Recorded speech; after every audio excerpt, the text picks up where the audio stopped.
มื้อนี้เพจความรู้กับไอทีจะแนะนำวิธีการเข้าเบิ่งตารางเนาะในเว็บใหม่จะเป็นเว็บแนวใดเนาะเราเข้าที่กกเลย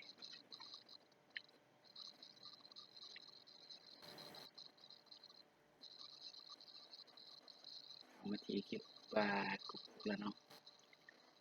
ถ้าหน้ากกขึ้นก่อนเนาะหลังจากที่หน้ากกขึ้นเรียบร้อยเราเขียนที่อยู่ของเว็บนั้นเลยเนาะเขียนว่าตูม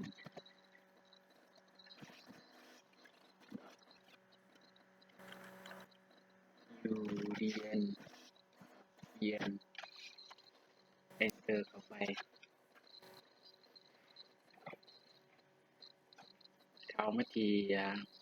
ข้อเบี้ยวเนาะก็คือตารางคลิกตรงนี้เลยเนาะหลังจากนั้นให้เลื่อนลงมาที่นี่เราจะเห็นแซมเทยโคเบียวนี่เบิ่งตารางเนาะเราคลิกมาที่นี่เนาะในอาทิตย์นี้เขาจะอัปเดตตารางใหม่นะเราคลิกเข้าไปเบิ่งเลยเนาะจะเห็นตารางแบบนี้เนาะว่ายังบ่ทันได้มีวิชาเรียนเทื่อเนาะเพราะว่านี่ฮะก็เดือน8เนาะประมาณวันที่7เดือน9พุ่นแหละจังสิมีตารางเรียนเนาะเราเข้ามาที่เลือกห้องสายเรียนเนาะคือข้าพเจ้าเรียนสายไอทีเนาะ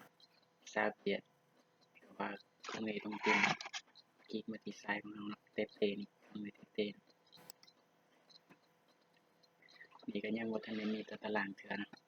เนาะสำหรับการเข้าเบิ่งตารางเนาะก็เบิดส่ำนี้เนาะก็ขอบใจเนาะหมดทุกคน